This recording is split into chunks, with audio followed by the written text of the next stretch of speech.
खाना, पानी और मकान, यह हर इंसान की बुनियादी जरूरतें हैं। हमारा देश जिस रफ्तार से डेवलप हो रहा है उसके हिसाब से आने वाला वक्त कंस्ट्रक्शन इंडस्ट्री के लिए बहुत ही अच्छा होगा। घर बनाने के लिए जितना खर्चा आता है उसमें से 70% खर्चा यह बिल्डिंग मटेरियल का ही रहता है। दोस्तों, हम पिछले 25 साल से ज्यादा बिल्डिंग मटेरियल के बिजनेस में है। यह बिजनेस कैसे शुरू कर सकते हैं, कैसे बढ़ा सकते हैं, कहाँ शुरू करना चाहिए, इसमें क्या क्या दिक्कतें आ सकती है, कितना प्रॉफिट रहेगा, कब क्या करना नहीं चाहिए, यह सब डिटेल में इस वीडियो में जानेंगे। सबसे पहले दोस्तों, अगर आपको कंस्ट्रक्शन इंडस्ट्री और बिल्डिंग मटेरियल के बारे में कुछ पता नहीं होगा, कम से कम 6 महीना इसका एक्सपीरियंस लीजिए। आप किसी जान पहचान वालों के दुकान पर नहीं तो जॉब के लिए भी उधर रह सकते हो। इससे आपको एक्सपीरियंस आएगा, बिजनेस के आइडिया आकर सप्लाई चेन, अकाउंट्स, कस्टमर के बारे में सब समझ में आएगा। और जब आप आपका खुद का बिजनेस शुरू करोगे उसमें आप कम से कम गलतियां करोगे। इससे आपके पैसे और वक्त दोनों बचेंगे।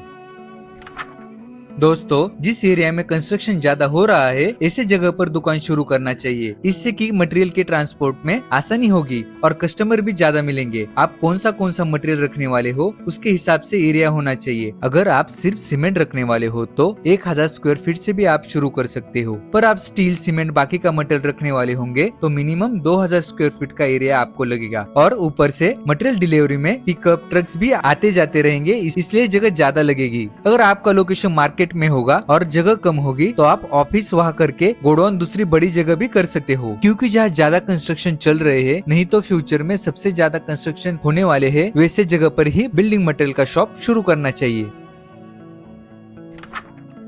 आपके पास आपका Aadhaar card, PAN card, shop act, GST number, दुकान के नाम का बिल बुक जो कि ग्राहकों को बिल देने में यूज करना चाहिए, और अपने दुकान के नाम का विजिटिंग कार्ड, ये चीजें होनी चाहिए।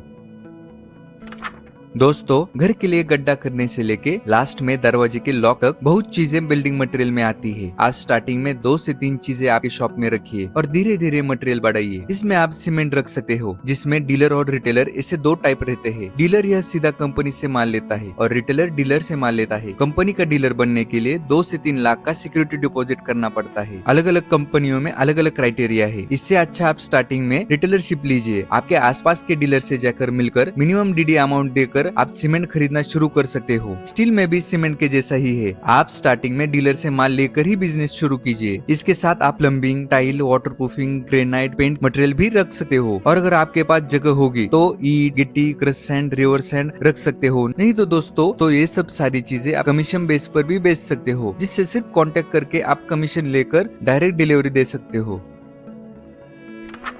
इन्वेस्टमेंट की बात करें तो दोस्तों, बिल्डिंग मटेरियल में इन्वेस्टमेंट जितना ज्यादा करोगे उतना ही कम पड़ता है। पर स्टार्टिंग में आपको कम से कम 4 से 5 लाख रुपए चाहिए ही। इसमें बिल्डिंग मटेरियल के साथ साथ आपके शॉप का डिस्प्ले, मतलब बैनर जैसी चीजें, stationery material, bill book, calculator, अगर स्टील होगा तो उसको वजन करने के लिए मशीन, पेंट होगा तो उसकी मशीन, ये चीजें आपको लगेगी ही। इसके साथ साथ लेबर कॉस्ट रहता है, क्योंकि दोस्तों बिल्डिंग मटेरियल में लेबर बहुत इंपॉर्टेंट चीज है। आप धीरे धीरे मटेरियल बढ़ाइए। एक तो आपको आइडिया आती रहेगी और दूसरा आपके पास धीरे धीरे पैसे भी आते रहेंगे।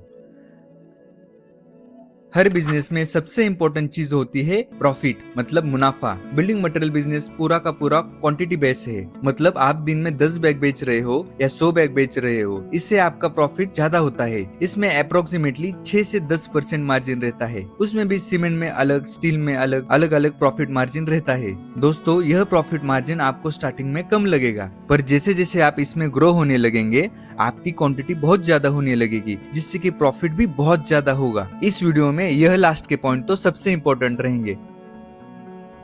दोस्तों, इस बिजनेस में आपका टर्नओवर तो बहुत बढ़िया रहेगा, पर उतनी ही ज्यादा रिस्क भी रहेगी। रिस्क होगी क्रेडिट देने की, मतलब उधार देने की, क्योंकि इसमें इन्वेस्टमेंट ज्यादा रहती है और प्रॉफिट मार्जिन कम रहता है, इसलिए उधार कम से कम देना चाहिए। सीमेंट, वाटरप्रूफिंग मटेरियल, पेंट, इन सबको एक्सपायरी डेट रहती है, तो उसी हिसाब से यह क्वांटिटी मैच करनी चाहिए। अगर मटेरियल एक्सपायर हुआ तो कोई नहीं लेता और यह बड़ा लॉस हो जाता है।